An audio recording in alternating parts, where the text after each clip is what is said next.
நான் அந்த பின்னாடி இருக்கிற வீட்டை பற்றி தான் பேச போகிறேன். வீட்டை பார்த்துக்கோங்க.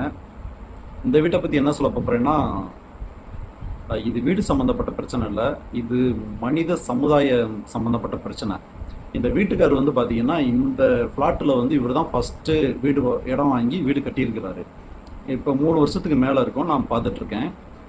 இன்னைக்கு வந்து பார்த்தீங்கன்னா, அந்த ஃப்ளாட்டுக்காரரு அதுக்கு பாதை க்ளீன் பண்ணுறதுக்காக வரும்போது அந்த வீட்டுக்கு 2 வீலர் கார் ஏற்றுற அந்த டேப்பர் வந்து பாதி வரைக்கும் ரோட்டில் இருக்குது.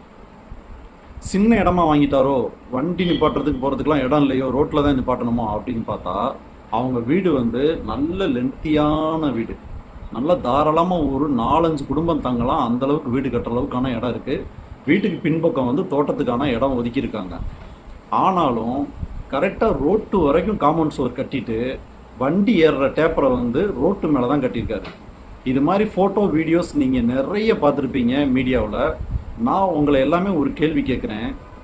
என்ன அப்படி உங்களுக்கு மனசு? உங்கள் சொந்த இடத்துல வாழவே முடியாதா? ஒரு பொது இடத்த ஆக்கிரமிச்சாதான் உங்களுக்கு மனசு திருப்தியே படுமா? இந்த கேள்வி வந்து கிராமத்து வரைக்கும் வந்துருச்சு. கிராமத்தில் மக்கள் தொகை அதிகமில்லாத இடத்துல அங்கேயுமே அந்த ரோட்டை ஆக்கிரமிக்கிறது, கோயில் இடத்த ஆக்கிரமிக்கிறது, இப்படி தான் போகுதே தவிர நம்ம இடத்துல நம்ம வாழ்ந்தோம் அப்படிங்கிற ஒரு மனசே வரமாட்டேனுது. அப்புறம் ஆட்சியாளர்களையும் அரசியல்வாதிகளையும் குறை சொல்கிறதுக்கு என்ன தகுதி இருக்குது நமக்கு? இந்த மாதிரி இருக்கிற ஒரு ஆள் தான் வளர்ந்து நாளைக்கு வந்து அதிகாரத்துக்கும் ஆட்சிக்கும் வர்றாங்க. அவங்க அப்புறம் எப்படி நடந்துக்குவாங்க? அவங்களும் சுயநலமாக தான் நடந்துக்குவாங்க. தயவு செய்து உங்களை எல்லாத்தையும் கேட்டுக்கிறேன். நீங்கள் ஒரு காலத்தில் வீடு கட்ட வேண்டிய ஒரு சூழல் வந்தாலோ, அல்லது உங்களுக்கு தெரிஞ்சவங்க வீடு கட்டினாலோ, அல்லது உங்கள் குழந்தைங்க பேர பிள்ளைங்க வீடு கட்டினாலோ, உங்கள் இடத்துல கட்டுங்க. ஒரு வாசலை வச்சு கட்டுங்க. ஒரு வண்டி நிப்பாட்டுறதுக்கு உங்கள் இடத்துல இடம் இருந்தால் கட்டுங்க. இல்லை அப்படின்னு சொன்னால் அதுக்கு என்ன பிளானோ அதுக்கு தகுந்த மாதிரி பண்ணுங்க. தயவு செய்து பொது இடத்தை ஆக்கிரமிச்சு, அதுவும் இது மாதிரி ரோட்டை ஆக்கிரமிச்சு வாசலை வச்சு கட்டாதீங்க. இந்த மாதிரி எண்ணம் நாளைய சமுதாயத்துக்கு மிகப்பெரிய தீங்கு தான்.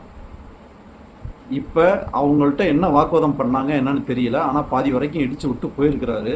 கட்டும்போது கண்டிப்பாக வீட்டுக்காரனுக்கு தெரிஞ்சிருக்கும், இன்ஜினியருக்கு தெரிஞ்சிருக்கும், இவ்வளோ நாள் பயன்படுத்தின அவருக்கு தெரிஞ்சிருக்கும்.